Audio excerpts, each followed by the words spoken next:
प्यारे बच्चों, आपका फिर स्वागत है रे क्लासेस फिरोजाबाद में। हमारा चैप्टर चल रहा था D and F block elements. उसमें टॉपिक चल रहा था chemical properties of K2Cr2O7। Chemical properties चल रही थी K2Cr2O7 की। अब उसमें से उसकी दो वेरी इंपॉर्टेंट केमिकल प्रॉपर्टीज पढ़ेंगे हम लोग इस वीडियो में, है ना। और उसमें से पहली है क्रोमिल क्लोराइड टेस्ट। क्या है क्रोमिल क्लोराइड टेस्ट? बेटे ये जब तुम 12th के बोर्ड एग्जाम के प्रैक्टिकल दोगे तो क्रोमिल क्लोराइड टेस्ट तुमसे एग्जामिनर जरूर पूछेगा। क्रोमिल क्लोराइड टेस्ट क्या होता है? ये टेस्ट होता है जिसकी सहायता से लैब में हम ये पता कर लेते हैं कि रिएक्शन मिक्सचर में Cl नेगेटिव आयन यानी कि क्लोराइड आयन है या नहीं है। तो chromyl chloride test Cl negative ion को लैब में कंफर्म करने के काम आता है कि हमारे दिए गए मिक्सचर में Cl नेगेटिव आयन है या नहीं है। क्या करते हैं इसमें मैं क्या करता था, एक टेस्ट ट्यूब लेता था। टेस्ट ट्यूब लेने के बाद उसमें डाल लेता था कोई भी चीज जिसमें Cl नेगेटिव आयन हो। तो जनरली उसके लिए हम लोग नमक डाल लेते थे। क्या? नमक, NaCl। फिर नमक डालने के बाद इसमें K2Cr2O7 का एक क्रिस्टल डाल दो। ये NaCl है। फिर इसमें क्या डाल दो? K2Cr2O7 का एक क्रिस्टल। क्रिस्टल समझते हो? दाना। फिर टेस्ट ट्यूब के किनारे से H2SO4 डालो। क्या डालो? H2SO4। यानी टेस्ट ट्यूब में थोड़ा सा पहले चुटकी भर नमक डालो। ये चिटकी भर सिंदूर की तुम क्या कीमत जानो रमेश बाबू, वही वाला लेना है, लेकिन सिंदूर के स्थान पर नमक लेना है। ठीक है, तो नमक लेना है, समझ में आ गई बात। लेकिन मैं ये नहीं कह रहा हूं कि अपनी पत्नी की मांग में नमक भर देना, ये नहीं कह रहा हूं, है ना। ये समझाने के लिए कह रहा हूं सिंदूर की जगह नमक लेना, है ना। तो प्यारे बच्चों, पहले क्या लोगे? टेस्ट ट्यूब, चुटकी भर उसमें नमक डालो। फिर उसमें डालो थोड़ा सा, क्या? थोड़ा सा नहीं, K2Cr2O7 का क्रिस्टल।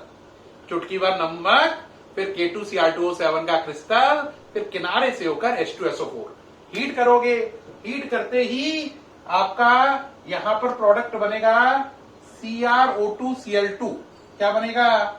CrO2Cl2। क्या बनेगा? CrO2Cl2 के 2 मोल बनेंगे,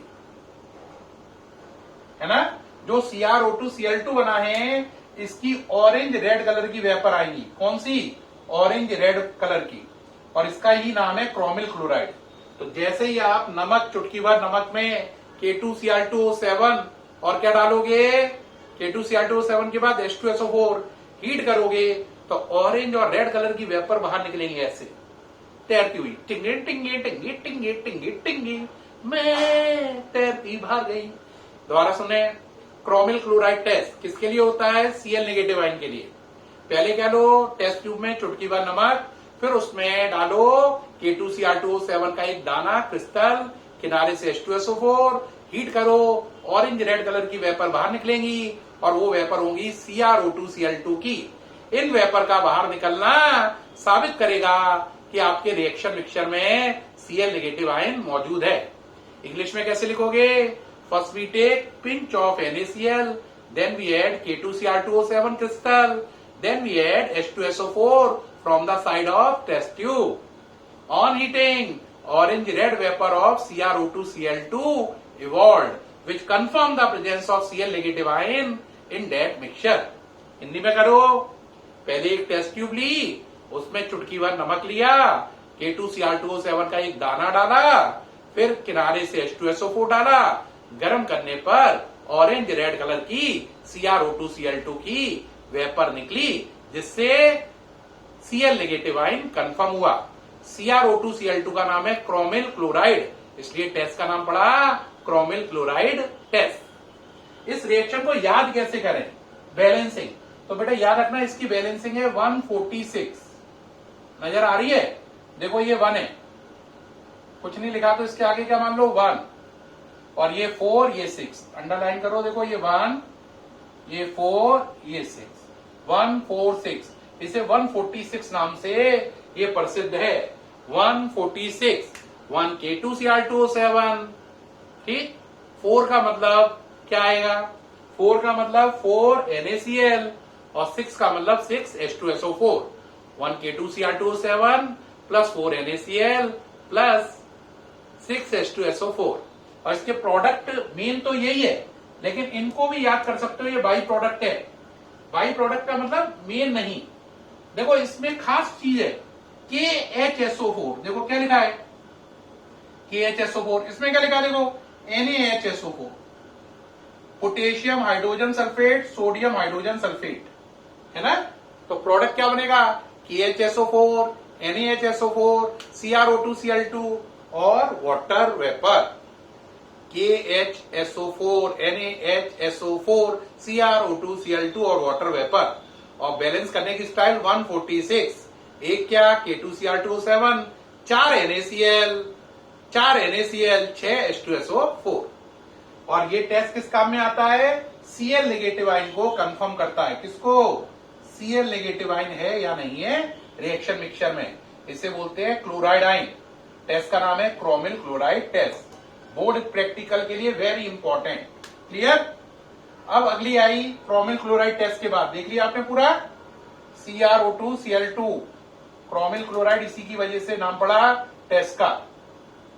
अब इसके बाद इसमें अगली रिएक्शन आती है वेरी इंपॉर्टेंट, ये K2Cr2O7 की तो नहीं है, उससे जुड़े हुए कंपाउंड की है, लेकिन ये पढ़ी K2Cr2O7 टॉपिक के अंदर ही पढ़ा देते हैं टीचर।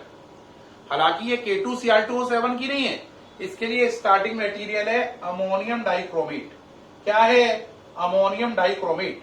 अमोनियम डाइक्रोमेट को हीट करो तो बनता है Cr2O3 plus N2 gas plus H2O gas, liquid नहीं, N2 भी गैस है H2O भी गैस है, और Cr2O3 ग्रीन कलर का सॉलिड है।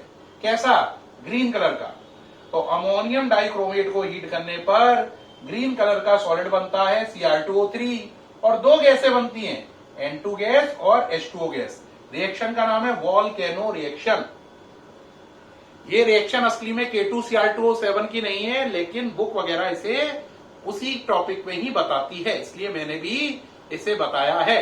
हालांकि ये डायरेक्ट K2Cr2O7 की रिएक्शन नहीं है, ये तो अमोनियम डाइक्रोमेट की है। अब बात आई इसका नाम सर वोल्केनो क्यों है। वोल्केनो तो हमने सुना था कि ज्वालामुखी को बोलते हैं, ज्वालामुखी फटा ठम और लावा बाहर निकला। तो सर ये तो वोल्केनो नाम क्यों है, वोल्केनो मैंने ज्वालामुखी, यहाँ पे कौन सा ज्वालामुखी है। अरे बुद्धुओ, ये ज्वालामुखी है। ज्वालामुखी में क्या होता है, एक पहाड़ होता है, पहाड़ में से छेद हुआ और बाहर क्या निकलता है, लावा। क्या निकलता है, लावा। तो यहां पर जो पहाड़ का रोल है वो Cr2O3 प्ले कर रहा है, लेकिन पहाड़ का रंग कैसा होगा, ग्रीन, क्योंकि ये ग्रीन कलर का सॉलिड है। तो पहाड़ बन गया ग्रीन कलर का सॉलिड। अब लावे की जगह इसमें से दो गैसें निकल रही हैं, एक तो N2 गैस और दूसरी गैस इसमें से और निकल रही है, और वो है H2O गैस। कौन सी गैस, H2O गैस। तो ये दोनों गैसें मिलकर किसका काम कर रही हैं, लावा का। ये दोनों गैसें किसका काम कर रही हैं, लावा का। किसका काम कर रही हैं, लावे का। तो ये दोनों गैस लावा का काम कर रही हैं, और पहाड़ का काम कौन कर रहा है, Cr2O3। तो ऐसा लग रहा है, ऐसा लग रहा है कि Cr2O3 का ग्रीन कलर का पहाड़ फटा और उसमें से N2 और H2O गैस का लावा बाहर निकला। बिल्कुल ऐसा ही लग रहा है जैसे ज्वालामुखी फटा, लावा निकला। ज्वालामुखी पहाड़ इक्वल टू Cr2O3, हालांकि उसका कलर ग्रीन हो गया और लावे की जगह आ गया N2 और H2O गैसेस, इसलिए नाम पड़ा वोल्केनो रिएक्शन। तो क्या लिखोगे, अमोनियम डाइक्रोमेट को गर्म करने पर Cr2O3 का ग्रीन कलर का सॉलिड बनता है, N2 और H2O गैस बाहर निकलती हैं। ये दोनों गैस लावा जैसा काम करती हैं और Cr2O3 पर्वत जैसा, जिसमें से गैसें बाहर निकल रही हैं।